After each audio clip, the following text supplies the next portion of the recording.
I could feel it sort of calming down a bit. The break has been a couple of months now that you've been away from each other. Yeah. What has it so far taught you about Starsailor?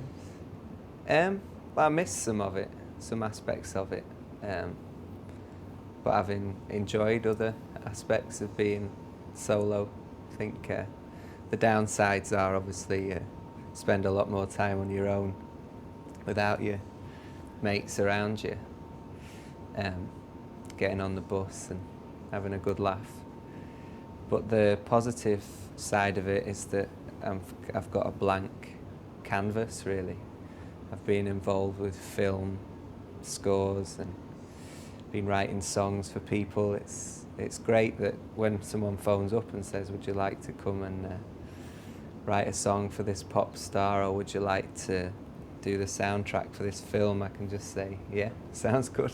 Was that also the goal of the break, to have that open mind? And yeah, to I think because for such a long time we were very lucky as a band that the opportunities never stopped, really. The gigs and the making the records, TV, radio, it was just one thing after another.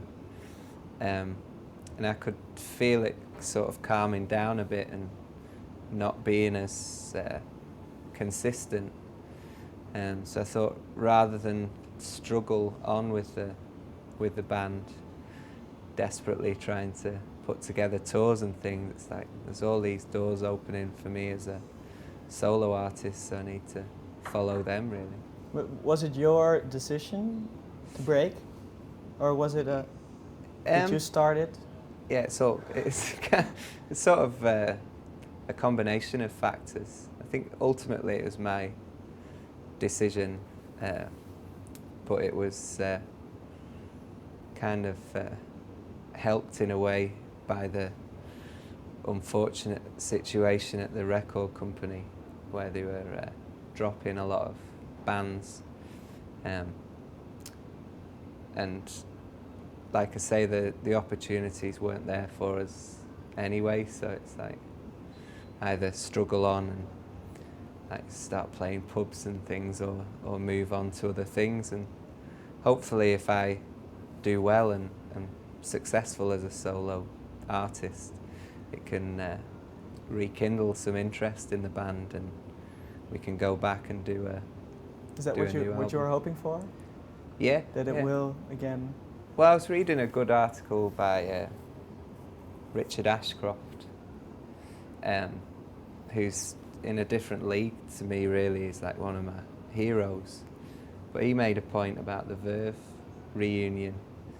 Like there's something fantastic about all these people singing "The Drugs Don't Work" and "Bittersweet Symphony" back to him, but there's also something quite sad that you want, as an artist, you constantly want to create new music and for people to respond to that as well. And I think that's when it'll be time to get the band back together, is when people are thinking, when's the new Starsailor album coming out, instead of just, I wish we could go and hear them sing Good Souls or Fall to the Floor. Because the fans always want to hear these old songs. That's what they are coming for. And if you put out something entirely different, then they will be, where's Starsailor gone? Well, I think you should combine the two. I wouldn't turn my back on these great songs that have made our careers, really. I think they'll always be played. But it's nice, like bands like Coldplay, where obviously they love Yellow and they love The Scientist and they love all these songs, but still their new albums get high chart placings and great reactions, and it keeps building on the legacy. I guess that's what it is, really. It's like when you're a successful band and you're producing albums, you're building on your legacy and you're getting bigger and bigger because there's more songs that people are reacting to. But when you go through a stage where it's not really happening, you can actually create new music, but that has a negative effect on your standing and your status as a band.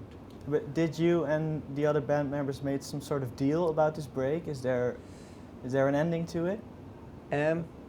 Not officially, really. I think when it's time, we'll know, really. Most of you have been building a family over the last couple of years. Yeah. Also when you still were together, of course. How has that changed the dynamics within the band? Because then you all have separate lives. You can't be as close as you were, perhaps. I think it's probably made us a bit calmer, really, and a bit more relaxed about things. I think when we were doing Love Is Here and Silence Is Easy, it was quite intense, because especially Love Is Here, because all we really had was each other, and the band was like life or death kind of thing, like the most important thing in the world, which was amazing. But it was quite intense. It's like we'd all get on each other's backs saying that you can play that better or you can do that better.